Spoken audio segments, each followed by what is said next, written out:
This issue of Filler is brought to you by NexusDigitalComics.com. On today's intrepid installment of Indeterminable Ingenuity, we will be talking about destruction and the men's who cleanse.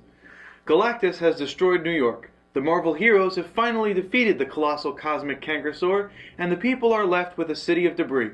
Enter the blue-collar heroes of Damage Control.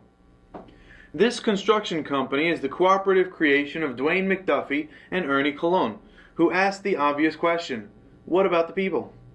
Marvel has always had a grand handle on the human condition, so it's only natural to worry about the people who are left without shelter following a Skrull invasion.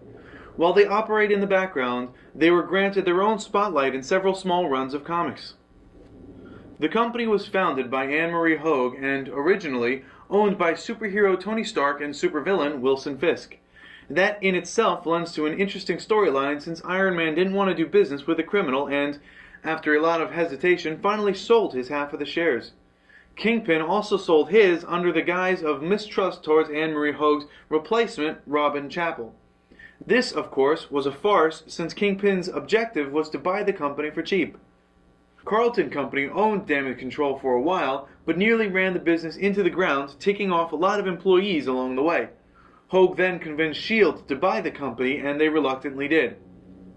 Fisk continued to profit by orchestrating events to destroy the city and get rich from the money he made when Damage Control was hired to clean up the mess.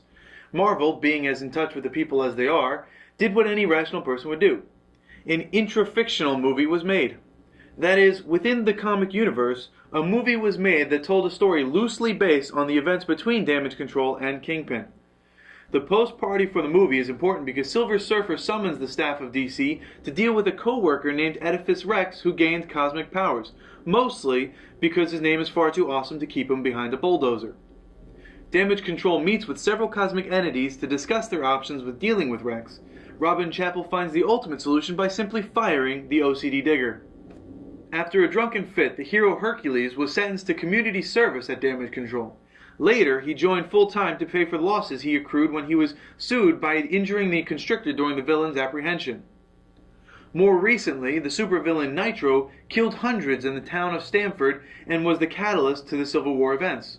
When Wolverine sniffed this fact out, he tracked the clues and found that Nitro was taking mutant growth hormones, which was given to him by the CEO of DC, Walter Declan.